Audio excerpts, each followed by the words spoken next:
All right, a quick recap of our last lecture. We finished talking about the issue about how to choose K, the number of clusters in K-means clustering, right? We gave you three ways. One is this most intuitive graphical way to find the elbow point. And related to this, I think there are some recent R packages about how to find the elbow. So there are multiple ways to define the elbow you may want to check out. And the second way is to define an observation specific clustering score. And this is called the silhouette score, which tells you how well each point is clustered. So this score ranges from -1 to +1. The larger, the better. Okay, so you're going to see the overall shape of all the points of all the observation silhouette scores. And the third one is the most statistically principled one, which means that you use some statistical idea to find K. And here the idea is that you want to construct a reference distribution from which the data has no clusters. And then you're going to compare your observed within cluster variance to the expectation under the null. That is, there's no cluster, right? And then the question is, how do we get expectation? So the key point here is to generate reference data without clusters, but still mimic real data. And by mimicking real data here, the strategy we talk about based on the principal components is to preserve the correlation structure of features. Here we use two features, for example. Let's see that the data, real data, obviously has positive correlation between the two features. To preserve that, then we will rotate our data into the PC space. So basically, using the PCs as the new features are uncorrelated. And then what we did is that we defined the range for each feature so that we can define a rectangle for the P features. Here's P equals 2 for simplicity. And then in the rectangle, we are going to uniformly sample n data points and reference observations. And then we reverse the conversion from P real features to P PCs. So we go back to the original feature space, and that will give us the reference data. So although we didn't give you enough details for understanding PCA, although I briefly mentioned the SVD and its connection with PCA, but I hope you get a general idea about doing this new basis construction. And also the new basis are PCs, which are uncorrelated. So this will give us an idea to generate reference data. Then given the reference data, what we do is that for each K, say K equals 2, we apply K-means to reference data, compute the WK, the within cluster variance, right? That's just one value from the null.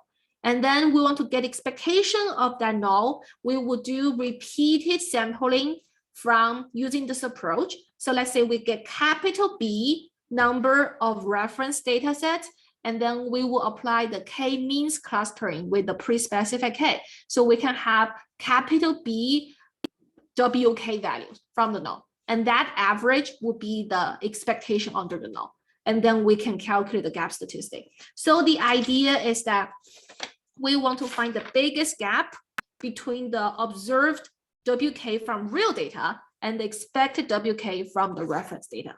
And the biggest gaps indicates that at that K, our clusters are most distinctive from the reference data, where we shouldn't have any clusters. Hopefully the idea makes sense to everyone. And then we finished talking about how to choose K, right? Using the three strategies, we're done with that topic. And then I talk about, briefly, I introduced the spectral clustering, which can be regarded as an application of K-means clustering to a graph. So here the n observations are connected into a graph. So from there, the question is, how do we extract useful information about the connectivity of the n observations? So then the idea is to use graph theory, which tells us about the graph Laplacian as a meaningful matrix.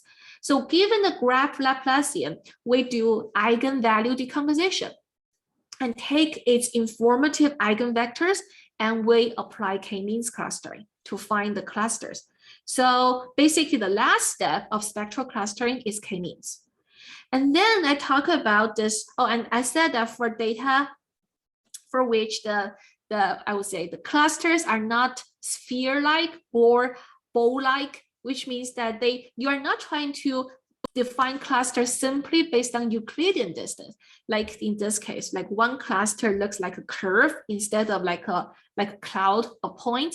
In this case, you may want to first convert your data into a graph, and then you apply spectral clustering. Okay, so finally, I talk about this tight clustering thing, which can be regarded also as, can also be called consensus clustering, which means that you want to do subsampling of your N observations, and then you perform clustering on your subsample, and then you want to aggregate your clustering results across subsample. This can ensure that the final clusters you caught are not driven by some outliers. And there's a question in the chat box. How is spectral clustering different from kernel method? Oh, that's a very good question. Yeah, that's a definitely very good question. I would say they are actually conceptually connected.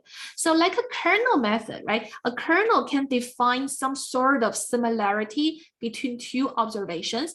And here you can consider each edge in the graph to indicate similarity. So basically in that sense, you can use a kernel to define your graph, and then you can go from there. But what's more, or what's different in the kernel method is that I would say in general, the kernel method is that you can intuitively think that you want to project your data from this, I'm showing a two-dimensional space here, to a higher dimensional space. So then you can define a hyperplane boundary in the high dimensional space to separate your data. That's basically the idea behind, say, kernel-based support vector machine. That's what it works.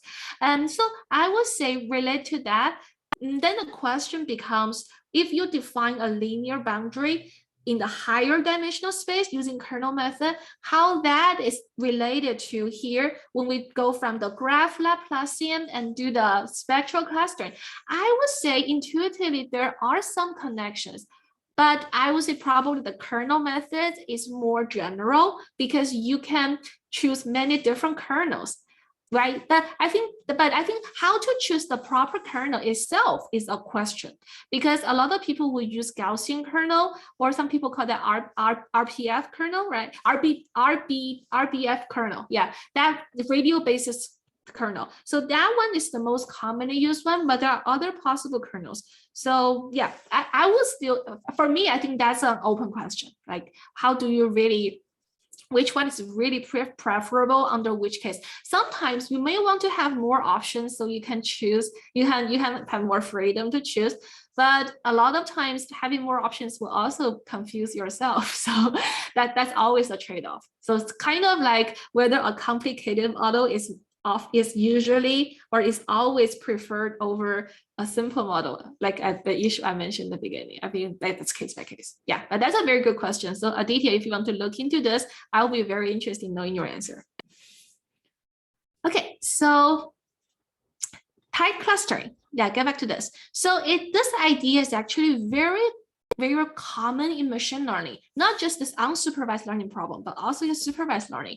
If you don't want your model or your results be driven by some outliers, then subsampling will be your friend, right? If you subsample 80% of your points of your observations and apply your procedure, and you can do the subsampling for many times, then you would expect that for most of your subsamples, the results will not be dominated by some outliers. So therefore, taking the majority of the results from subsamples would avoid the robustness, will avoid the outlier issue and make your results robust.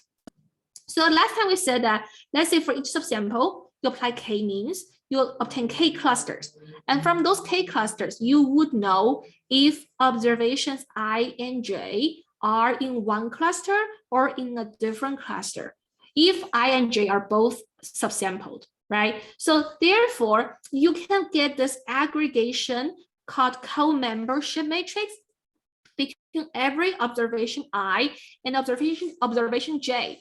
You are going to count like the proportion of subsamples if both points are in, like whether they are co-clustered, clustered in one cluster or clustered in different clusters. So the proportion of subsamples in which I and J are in one cluster would be the entry IJ in this co-membership matrix.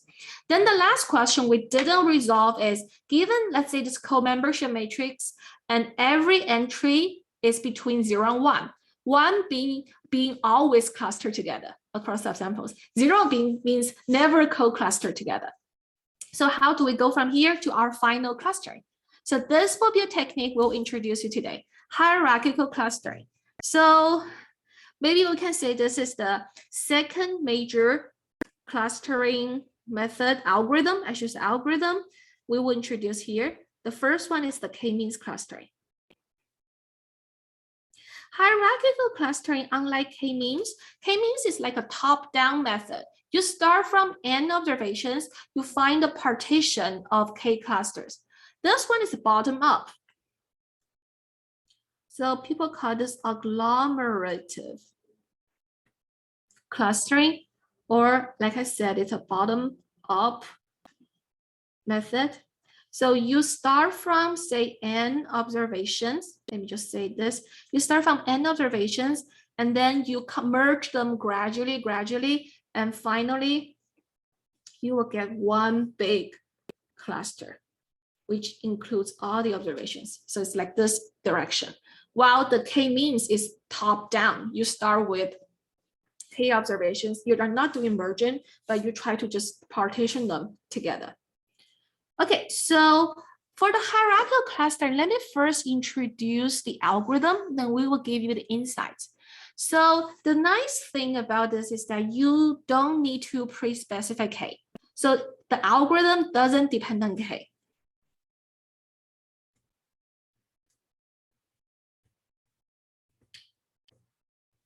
So you will just get a hierarchy. So that's the name, a tree that goes from, say, n nodes to n-1, n-2, and finally to 1. Okay, so that means from the tree, you can obtain any number of clusters you want, as long as you go down the tree. So what's required for hierarchical clustering is that you need to, so like for k-means, right, you also need to define the metric, what distance, like we use the Euclidean distance, for example, that's the most common one, but you can change the Euclidean distance in k-means if you think other distance metrics are more reasonable.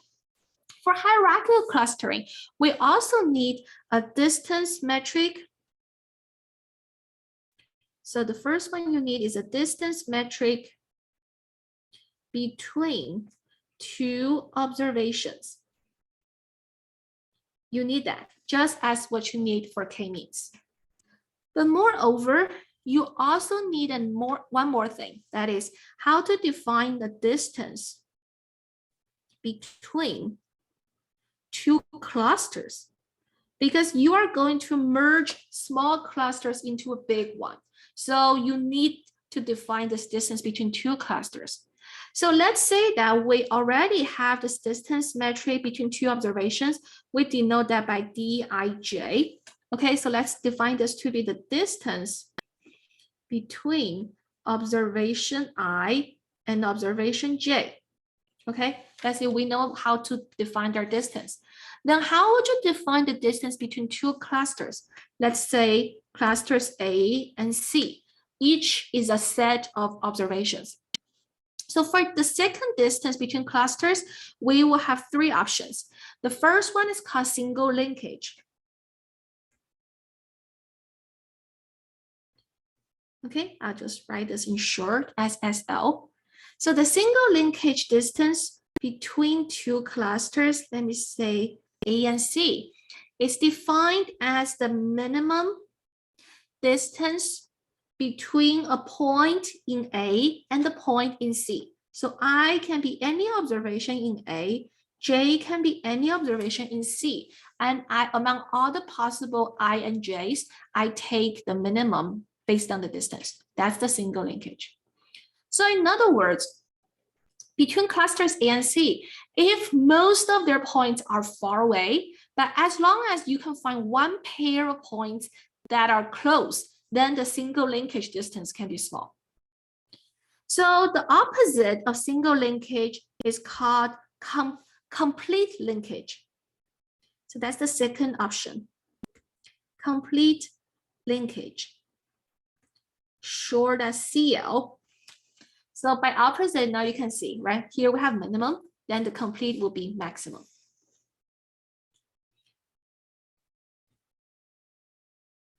So it's defined as the maximum over I in A, J in C. We pick the maximum Dij.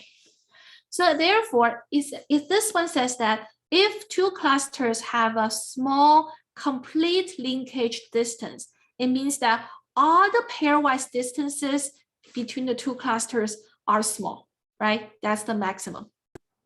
Okay, and the third option is that you can look at the average distance. So this one is called the group average.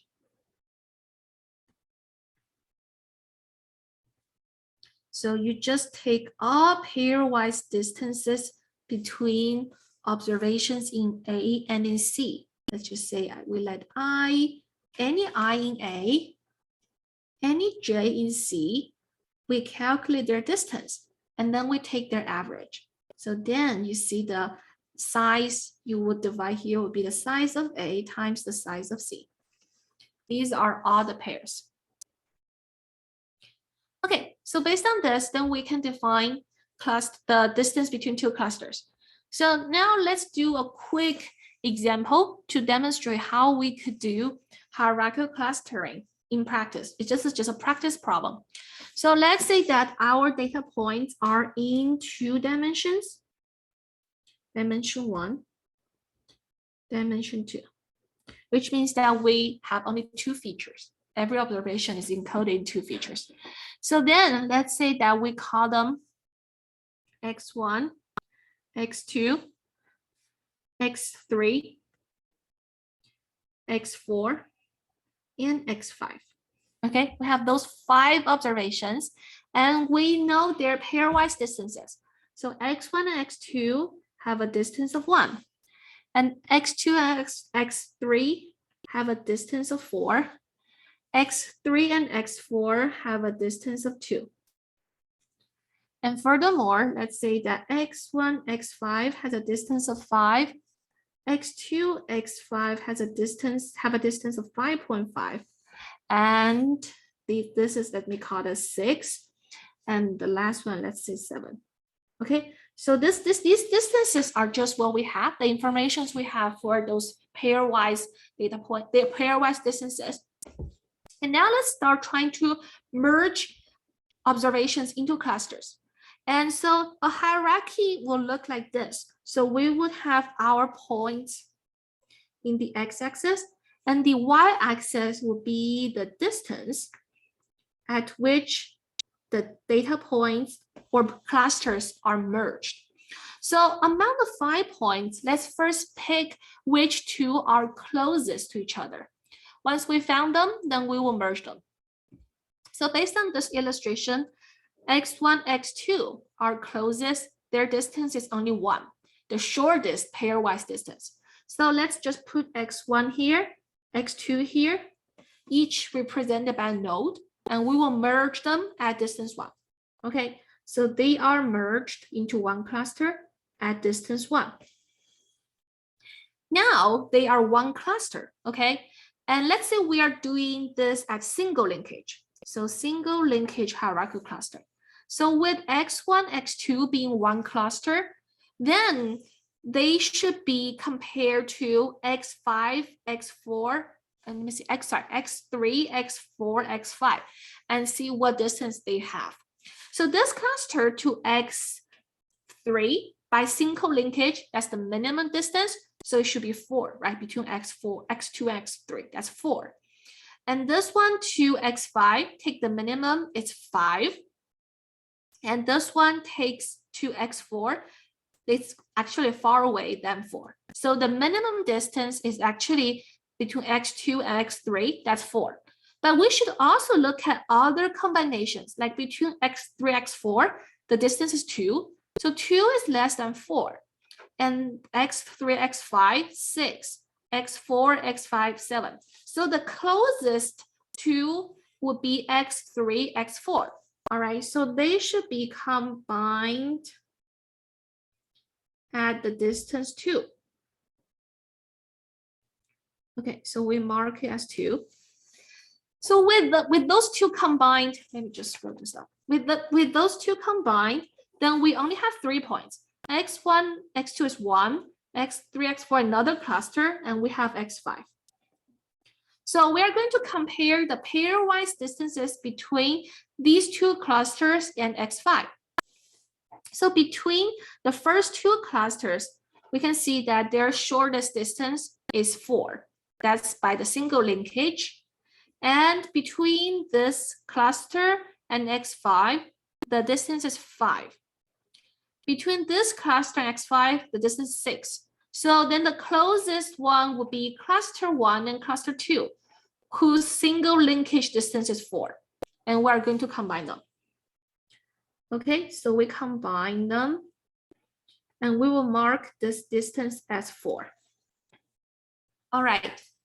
And then finally, we're left with 1 cluster and 1 point, and they must be combined. Okay, so combining this cluster and this single point here, what's their distance? So the top 4 points are now in 1 cluster. Their shortest distance to x5 is at distance 5. So the final merge occurs at distance 5. So this cartoon or this toy example just shows how we do hierarchical clustering from bottom up using single linkage. So single linkage can determine how you define distance between two clusters. If you change it to complete linkage, it's possible that the tree will look different because the order of combination may be different. Okay, so you can see that this algorithm is very intuitive and it gives you a whole tree. So depending on where you set your distance threshold, you can always find any number of clusters you want. Like if you set a distance threshold below 1, you are going to retain 5 points as individual clusters. So nothing is combined. If you just set a threshold between 1 and 2, you are going to obtain 4 clusters. This is 1 cluster, 2, 3, 4. And if you go to the threshold between 2 and 4, you are going to obtain 3 clusters. Here's one, here's another one, and the point, and a singleton. And finally, if you go further up, you can have 2 clusters. This is a big one and a singleton. So any number of clusters can be obtained by this tree. But compared to the k-means clustering, you don't have that nice objective function for hierarchical clustering because it's not the objective. Here, you are just doing this combination one by one without worrying about like the overall loss function or objective function, like the k-means, right? How close are points to its center? That's not the objective in hierarchical clustering. So they do different things. They have different objectives. And so the advantage here is that you would actually have a stable result, right? Given the n observations, given the distance metric, and given the linkage you define, you are always going to find the same tree. So it's deterministic, no randomness, unlike the k-means. Like for k-means, if you initialize differently, the result may be different. But that's not the case for hierarchical clustering. And it's also very fast. As you can see, we are just doing comparison of distances at every step. And its use is very broad. So for example, I can tell you some important applications. This hierarchical clustering is used in default. Maybe I can stay here. It's used in default in the heat map function in R. So like if you do the heat map .2 function in R, I think that's the most popular function. The default is that it will cluster the rows and columns of your matrix before making the heat map. So like for the rows and columns, you will have dendrograms on top of it or to the side of it, and that looks like this tree. So that's from hierarchical clustering. And I think the R does that just to make the heat map better looking, because the similar rows will be put together, similar columns will be put together. And another important application I would say is that regarding the single linkage, okay, the single linkage hierarchical clustering is actually equivalent to a very popular algorithm called minimum spanning tree.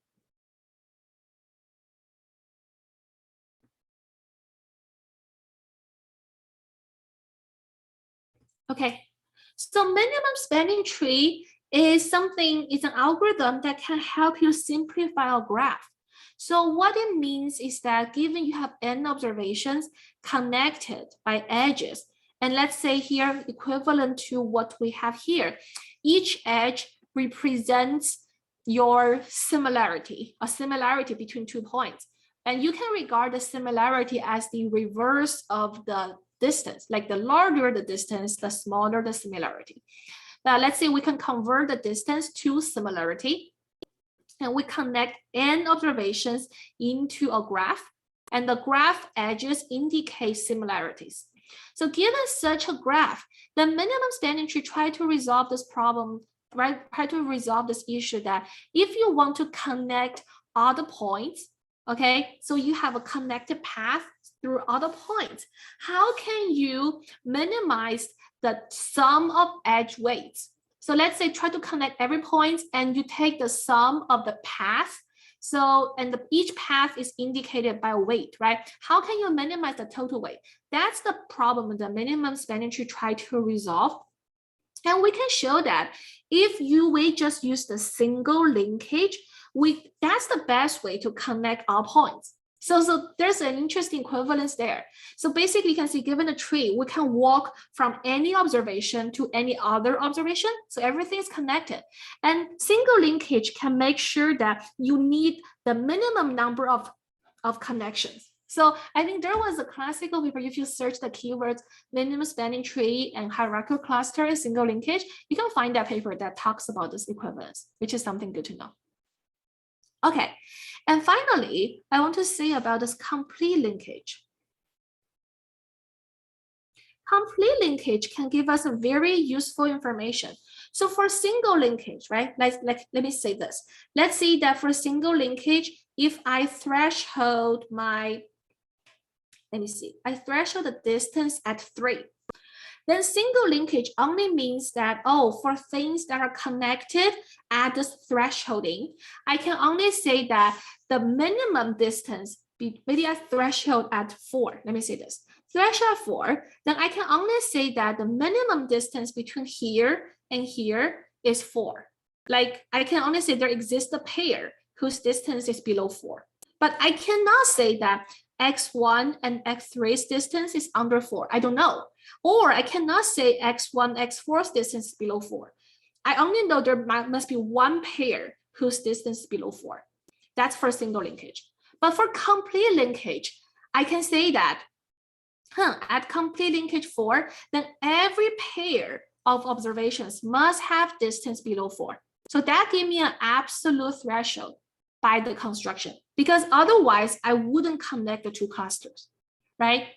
So complete linkage give me a guarantee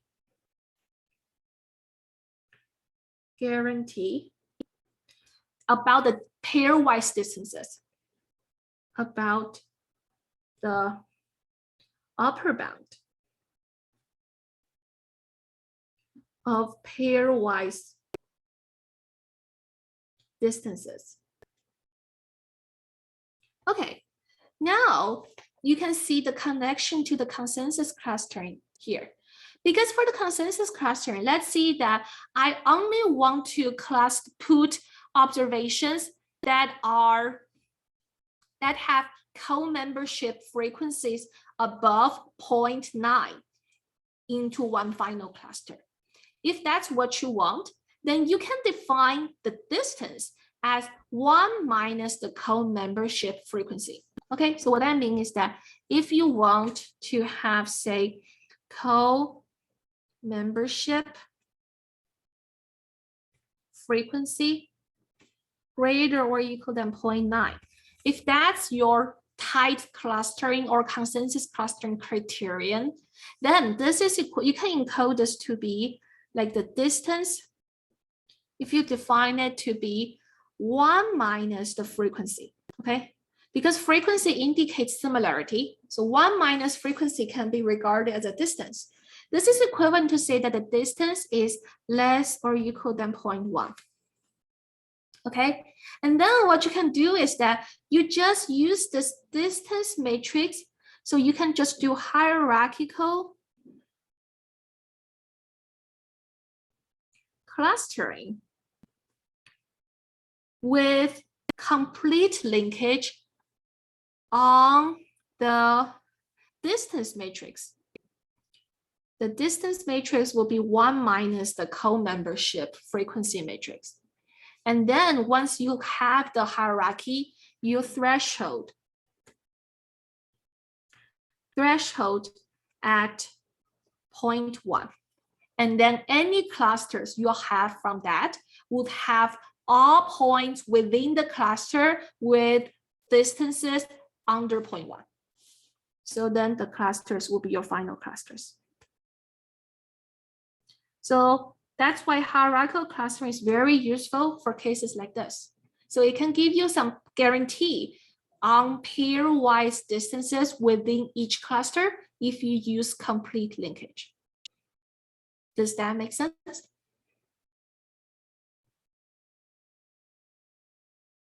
Yeah, so if you have any questions, please let me know at this time, because I think I'm about to wrap up our discussion about hierarchical clustering. So just to quickly summarize, I think the advantage is that it's a fast algorithm. It gives you a tree independent of initialization. There's no randomness. It's a deterministic algorithm. And if you do single linkage, you are basically having minimum spanning tree. And if you do complete linkage, you can have this guarantee on pairwise distances within each cluster, which is a nice property. Okay, so I think that wraps up what I want to say about algorithms for clustering, which is quite these two, the k-means and hierarchical clustering, are the two most classic clustering algorithms. And as I said, they're not probabilistic algorithms, but they just operate on the n data points without worrying about the population, like what the underlying distribution is. That's not in our consideration. So the third clustering algorithm I want to introduce is probabilistic. Okay, so this one is called mixture model-based clustering. Mixture model-based clustering. So unlike the previous two, this one is probabilistic based. So it uses a probabilistic model.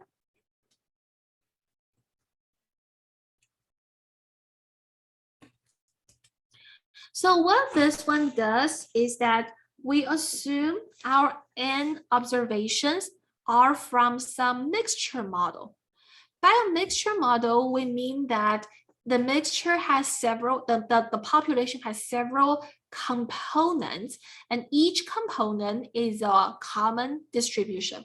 So the most commonly used one, I will use that as example. The most popular one, or the simplest one,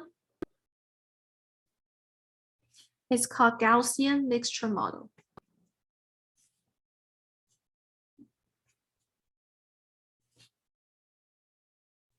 So Gaussian distribution is just the same as normal distribution, the same thing, two names. And Gaussian mixture model, short as GMM, is the simplest and most commonly used model for clustering. So let me give you some high-level idea about what it does.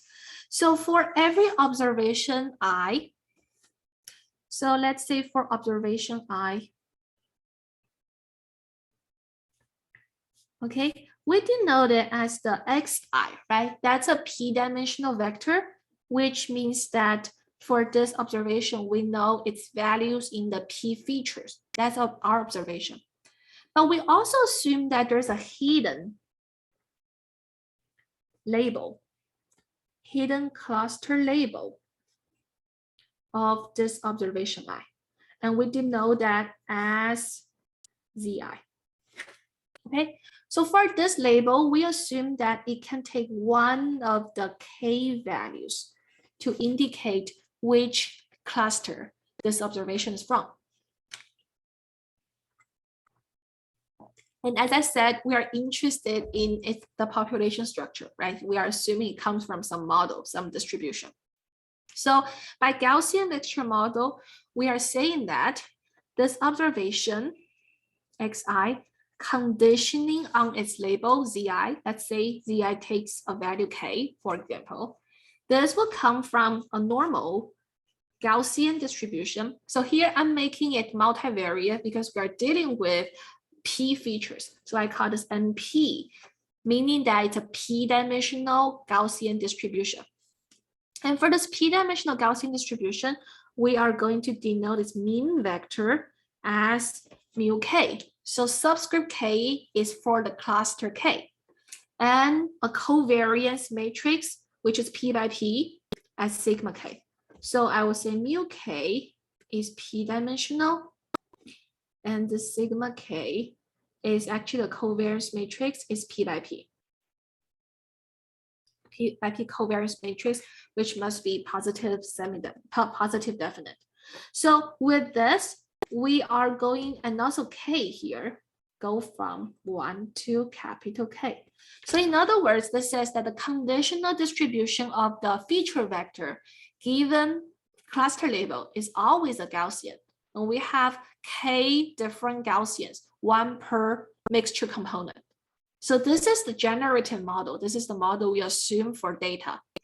And regarding what label this cluster, this ZI, the hidden label takes, we would assume that ZI follows a multinomial distribution.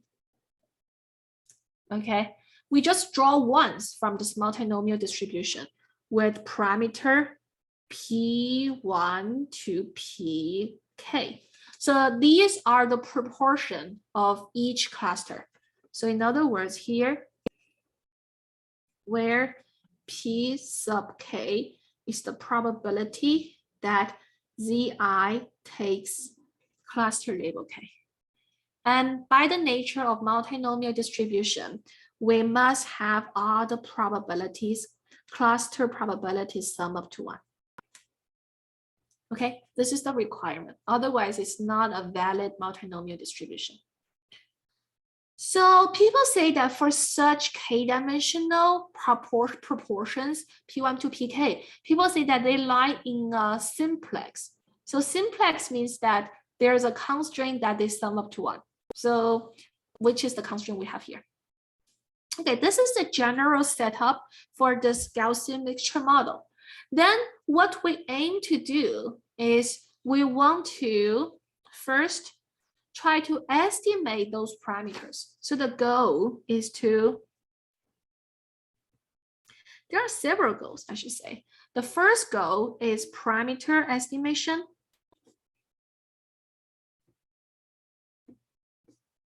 Which is what we call statistical inference, the term I said again and again. We want to infer the parameters of a distribution of a population. So here the parameters we need to estimate will be Pk, the proportion of cluster K, the mean of cluster K, mu K, and the covariance matrix of cluster K. Okay, we will need to estimate all of them, and maybe I'll just say this, from K from 1 to capital K. So how many parameters do we have? If we don't just think about scalar values, right? So mu K is a vector, this is a matrix, this is a scalar. So if we don't count the scalar value separately, so we have capital K times 3, right? So each cluster has 3 things to be estimated. So let's say that we have our estimates already. So let's say that we use some approach, which we will talk about. So let's say we have estimates. I call Pk hat, mu k hat, and sigma k hat. let's say we have those estimates. How do we go from there? So we are trying to do cluster, right? Given those parameter estimates, we don't have our clusters yet. So to find the clusters, we use this. So with those estimates, we are able to obtain the probability. So given, so from based on A, based on one, based on the resulting one, calculate these probabilities for each Zi. We want to calculate the probability that Zi is equal to cluster K, given Xi. Okay, so to have this probability exactly, we need to know the true distribution, right? All these parameters here, but we don't know them. We just estimate them. So that's why this probability also needs a hat to mean that it's based on our parameter estimates. Okay, so let's say we can do this for each K and each I. Okay, we have that, and then we have two ways. So if we want to do hard clustering,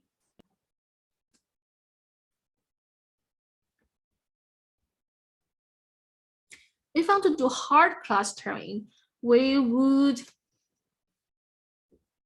assign observation I to the cluster for which it has the largest probability. So that's why we call that argmax K. I'll explain this. So argmax means that we pick the K among all possible values for this K. That's from 1 to capital K. We pick the K value so that this probability is maximized. That's what we'll do for hard clustering.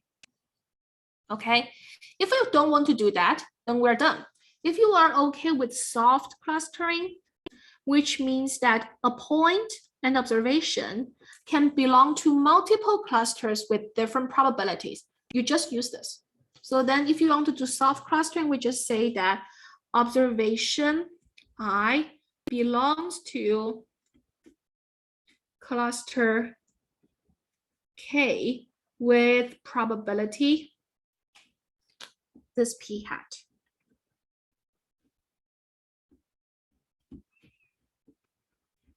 So this is the whole idea about using model-based clustering. You change this clustering problem, or you formulate this clustering problem into a parameter estimation problem. And with the estimated parameters, you would calculate this probability. And then you are going to assign data points to the cluster based on this probability. So how do we interpret this probability? It's actually saying that given your observed feature vector being xi, I would like to evaluate how likely observation I belongs to cluster K. So that's why some people call this the posterior probability. You will see that. So remember when we talk about Bayesian statistics in the beginning, we said that for Bayesian statistics, the most important concept is the posterior. So this one is similar to that Bayesian formulation is because we can regard this Zi as some parameter we are interested in estimating. We don't observe, but this parameter is specific to observation I. So if we regard this Zi to be a parameter, and this parameter itself is random, it follows a multinomial. So that in that way, you can formulate this into a Bayesian setting. So it's about the parameter distribution given data. So that's why we call those posterior. And that's from that Bayesian way of looking at the problem. But even if you are not Bayesian at all, you can just regard this as a conditional probability, and that's still okay. Okay, so this is the general framework. And now I'm going to give you a more concrete example, like a simple, I would say, a simple Gaussian mixture model where we only have one feature and two clusters. So let's do that. So then I think that can serve as a toy example introduction to how we are going to estimate parameters. So we can avoid that multivariate complexity. Okay, so in this example, let me simplify the problem. So let's say that we just have two clusters. And for two clusters, you see, if I only have two categories in the multinomial, multinomial would reduce to Bernoulli because we have only two classes. So in this, I can say that my Zi follows Bernoulli with probability P. Why is this okay? The reason is that what this implies is that Zi only takes two values, one with probability P and 0 with probability 1 minus P, which satisfy that the two probabilities add up to 1, right? So Bernoulli is the two category multinomial. And then I can say that if for my observation, if I have xi given zi equals 1, conditional zi equals 1, it follows a one-dimensional normal distribution with mean I denote by mu1, variance sigma 1 square. And if xi is from the other cluster, zi equals 0, then the conditional distribution would be normal with a different mean denoted by mu0 and the different variance denoted by sigma 0 square. Okay, so with the distribution of Zi and the conditional distribution of Xi given Zi, I fully specify the distribution, the joint distribution of Xi and Zi. Okay, so then let's think about a simple problem. Let's say that we have observations for both Xi and Zi. Then how can we estimate the parameters? So the first question one is, if xi and zi together, let's say that we have n observations, I from 1 to n, are observed, how to estimate parameters?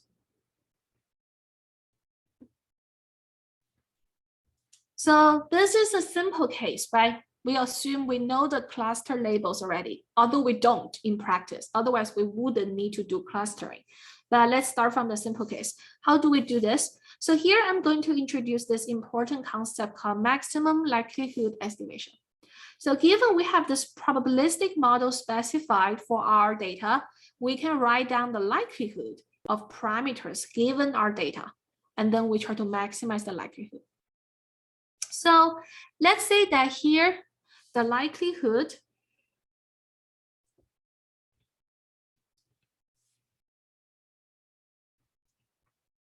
so let me see, how do I write it? So I'll try to simplify the notation a little bit.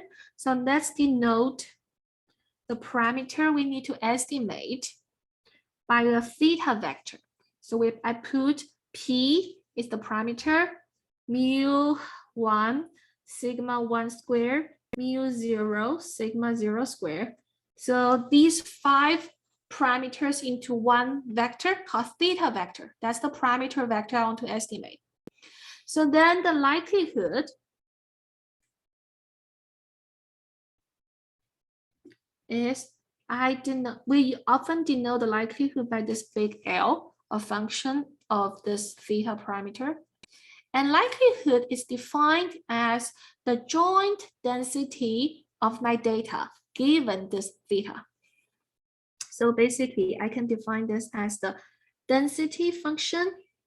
So I will just write it as, if I write it out, it will be the x1, z1, 2xn, zn. All my data are put here, given this theta parameter. And this joint density is for all our observations. And here we actually, another thing I didn't say that is, we assume xi, zi for I equals 1 to n are IID. our IID for I equals 1 to n. Sorry, I think this is something I should also mention a little bit for this class.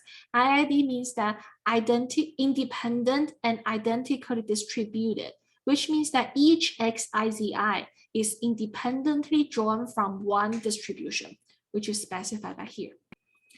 Okay, given this, we can factorize this joint density into the density for each observation. So I would do I from 1 to n, the density of xi, zi, given theta. We will do this. Okay, then how do we continue from here? So this joint density can actually be fully specified by what we have here, right? So essentially, for each fxi,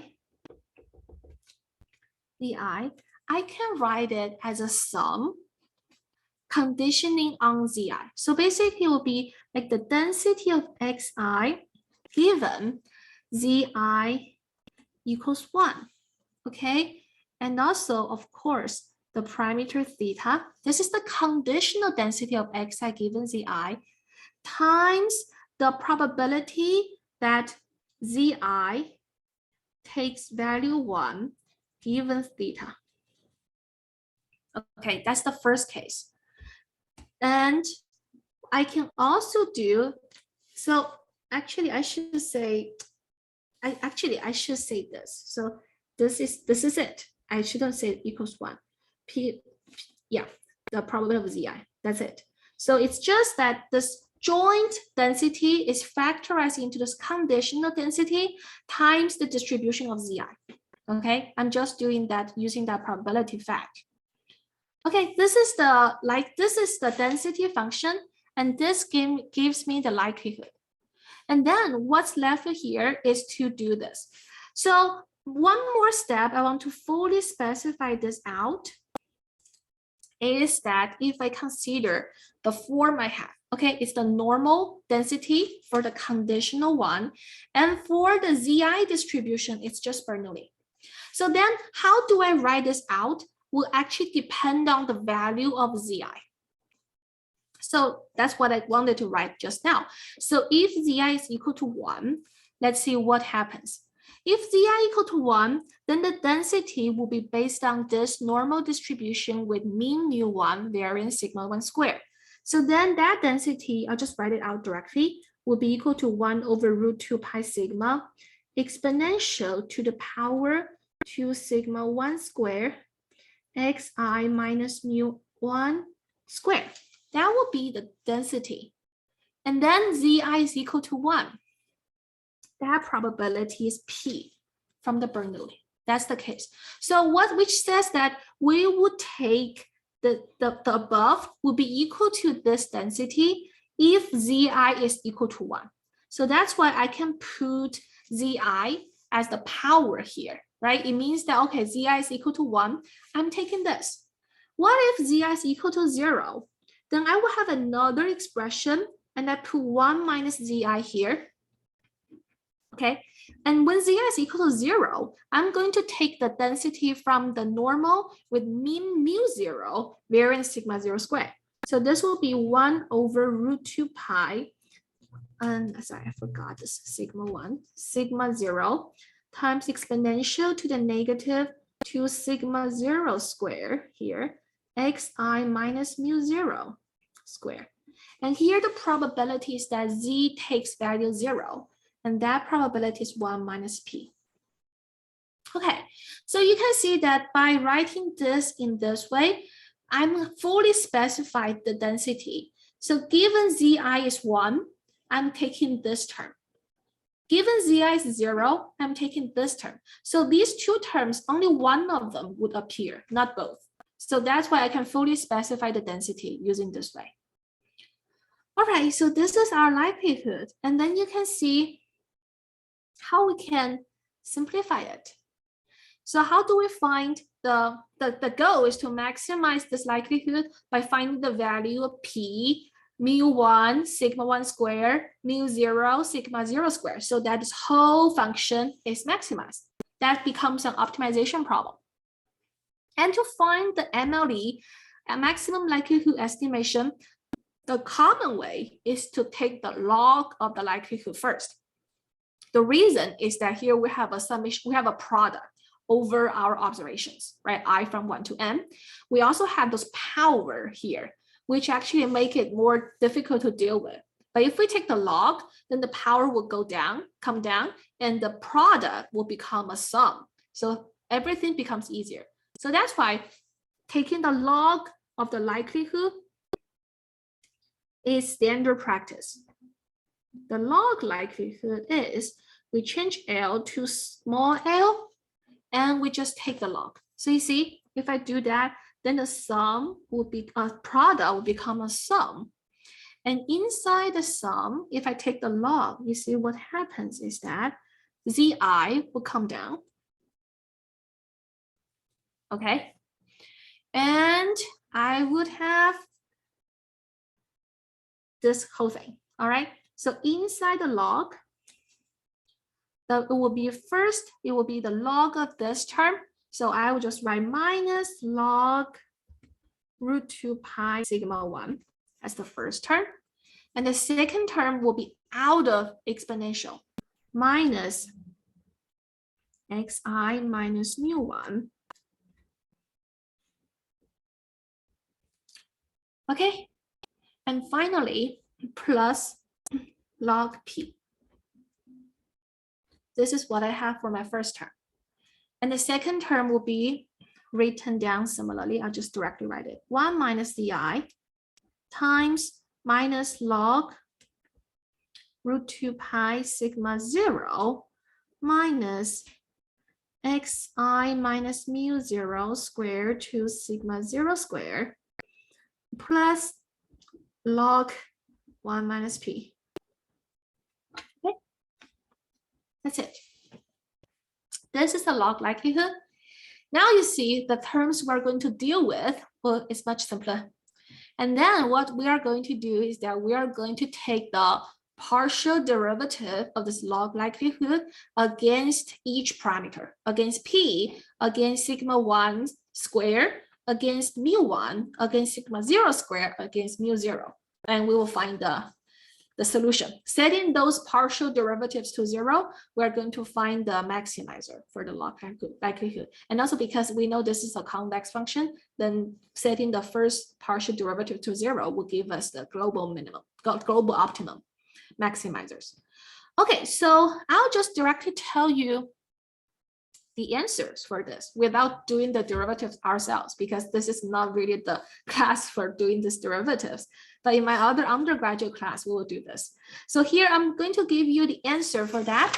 So here the MLE, so the maximum likelihood estimates would maximize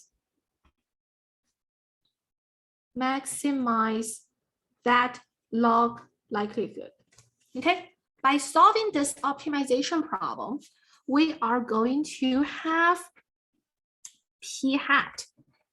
Our estimate for the proportion that Zi is equal to 1 is actually just the average of Zi. Some of the Zi's are 1s, some are 0s, but out of all the n Zi's, the proportion that are 1s will be our estimator for the p, which actually makes sense intuitively. Okay, and then for the mu 0 hat, the mu of the normal distribution when Zi is equal to 0 is just actually this.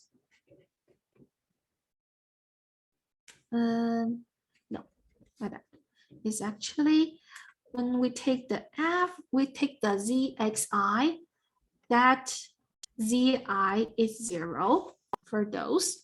We divide this, we divide this by the sum that zi is 0, which means that among the ones with zi 0, I calculate the mean of their xi's, and that mean would be my estimate of mu 0, ui 0.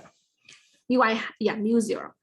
Okay, so that's mu 0, and correspondingly, mu 1 hat is having a similar formula. Xi zi divided by the sum of zi. Okay, that's our MLE estimate for the other mean. And for the sigma 0 square, this estimate, it would actually be, okay, it would actually be that for each xi, if its zi is 0, then I would take the difference between this xi and mu 0 hat, and I take the square difference. And then I divide this by the number of i's that have zi equal to 0.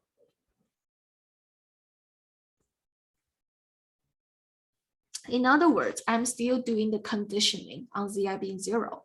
Among those observations, I estimate the mean and variance. Finally, for sigma 1 square, I would have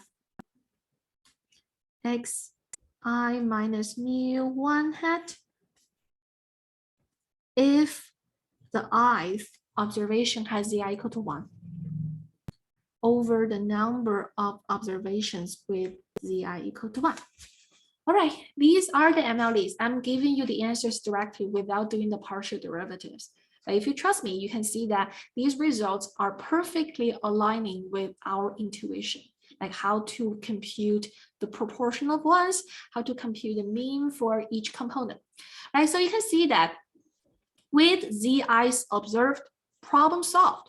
So given those, we have the parameter estimates.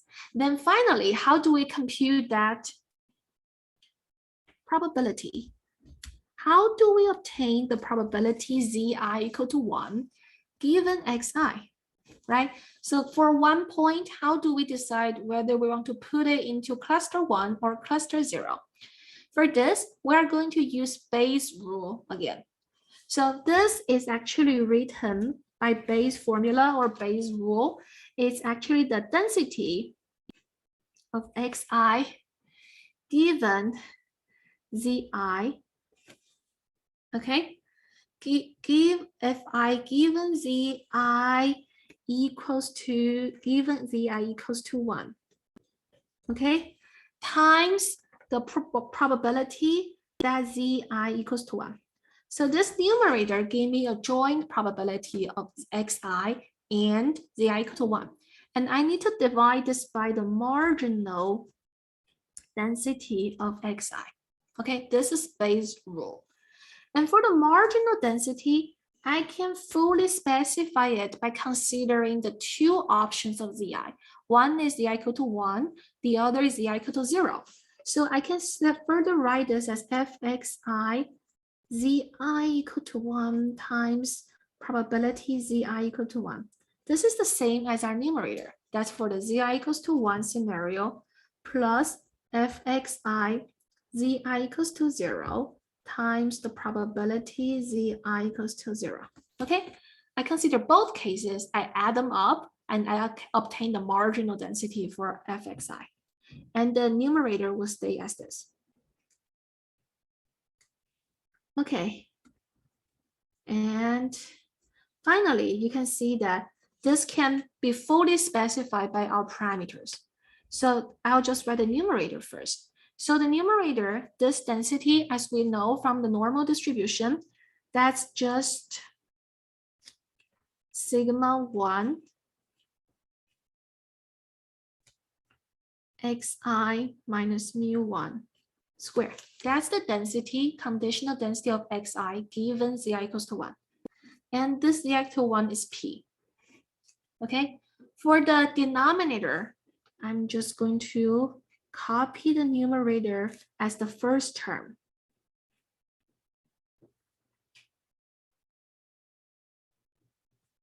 Okay, this is my first term. The other term is for the conditional density when zi is 0. Sigma 0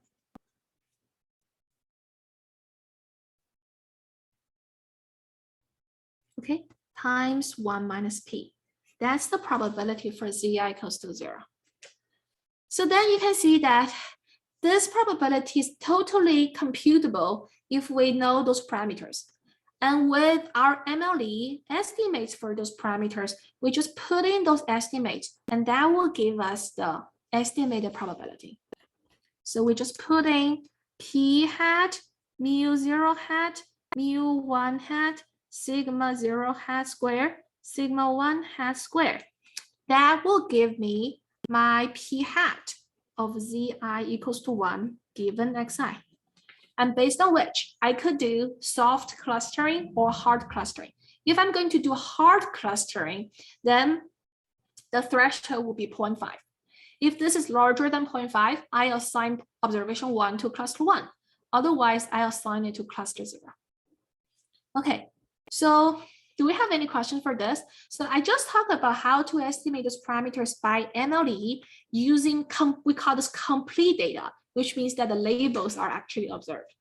And also you can see that even though you have the labels observed, your prediction based on this may still be different from the actual ZI, right? So let's say that if we do hard clustering,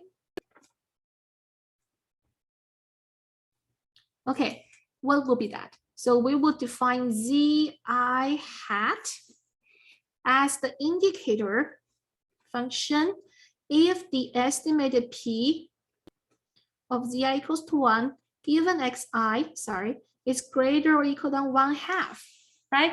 This indicator will give me a value of 1 if this holds, otherwise it will give me a value of 0. So I can turn this predicted probability into a label, a binary label. And if I do that, it's possible that zi hat may be different from zi. There's no guarantee that they're completely equal to each other. And actually, one thing I didn't say explicitly, but I hope you can realize is that given the labels zi's are observed, what is this problem? Based on what I said about the supervised learning versus unsupervised learning, in fact, this is a supervised learning problem. Given the labels zi's, like each observation we know is labeled as 1 or 0, we call them class labels. So this is actually a binary classification problem if the zi's are observed. And this is our predicted zi's. So it's like we're doing a classification problem. Binary classification. Okay, and the algorithm I just introduced by doing that, if we go to the p dimensions, actually one dimension is still the same name. And what we did is basically called QDA. Okay, I think Q stands for Quadratic Discriminant Analysis. That's the QDA algorithm. And if I constrain to have, say, sigma, I should go to the parameters. If I constrain the sigma 0 square equals to sigma 1 square, which means that if the two classes, zi being 1 versus zi being 0, have the same normal or Gaussian variance.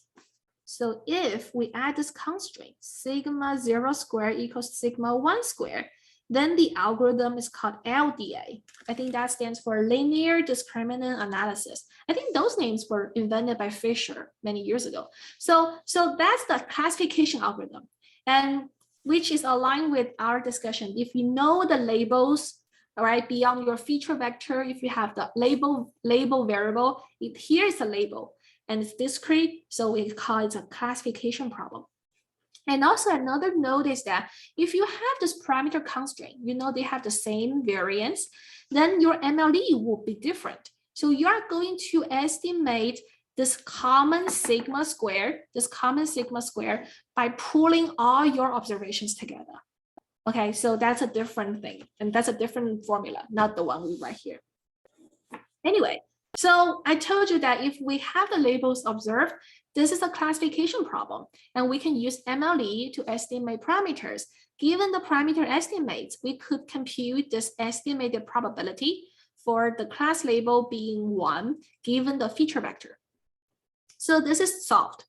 But now the clustering problem, let's return to that problem, is that, so for complete data, we know how to estimate parameters.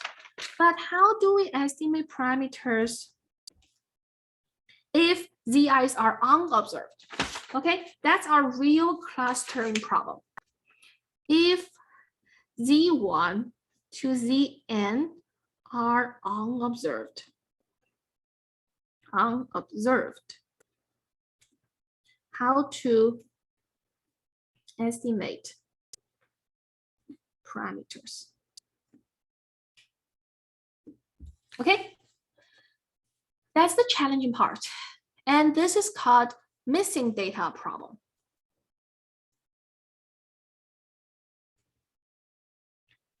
Which means that the labels are missing. And also in our previous distinction of supervised learning versus unsupervised learning, this is the unsupervised learning. Unsupervised. No labels anymore. Then the first question you may want to ask is, can we still do likelihood, maximum likelihood estimation? Actually, the answer is yes. If you think about it, what we can do is that this is our likelihood, right? Currently, given the zi's observed, we just write the likelihood, define the likelihood of theta as the joint density of all the data we observed. How about if we define the likelihood of theta as the joint density of our observed data here, which are just x1 to xn? If I define this, can we do the MLE? And the first question is, how do we write this down? Right, given the previous one, we had that joint density. So with xi and zi, we can easily do the factorization of xi given zi times zi. So we can do this. But without zi, what do we do? And this will actually be something we have seen just now. So we can do the factorization based on the fact that xi's are still IID. So we can factorize this as the density of xi given theta. And for this, recall how we did the base rule here? That's what we need. So we just write this as, so inside the product for xi, we actually can write this as, we consider zi being two possibilities, 1 and 0, 0 or 1. And for each possibility, we get a joint density of xi and zi given theta.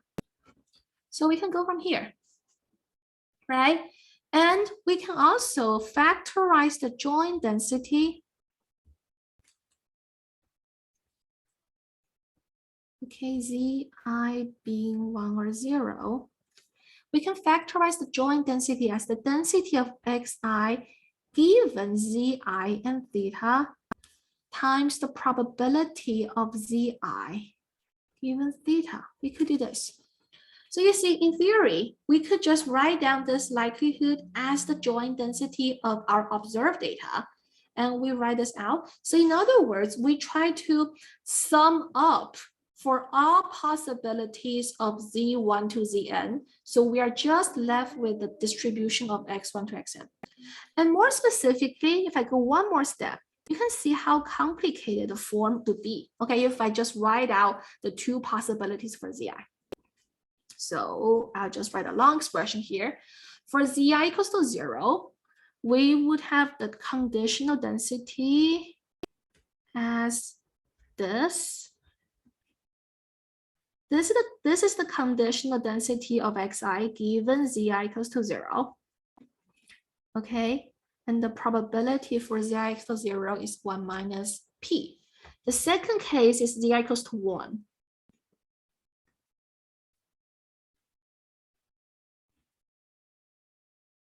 Xi minus mu1 squared times p. Okay, these are the two terms we have to deal with. And you can see we fully specify the likelihood function in terms of our parameters.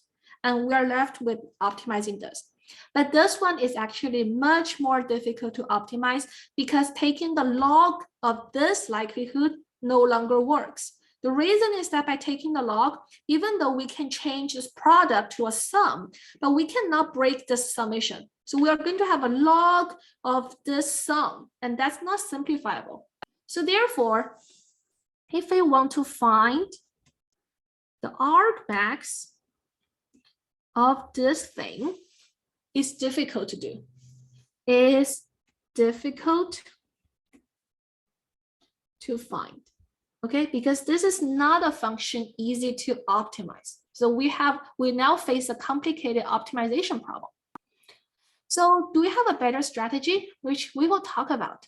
So a better strategy, so this is a, let me say this is a challenging optimization problem. Optimization. And so now you can see a lot of the statistical questions can now be ultimately formulated to an optimization problem. So I would like to say that's why optimization has become more and more important in the statistical research, because a lot of questions, if you do MLE, becomes quite difficult to find, to optimize. But luckily for this case, we have a smarter solution. And the smart solution will be introduced next Monday, and that's called the expectation maximization algorithm.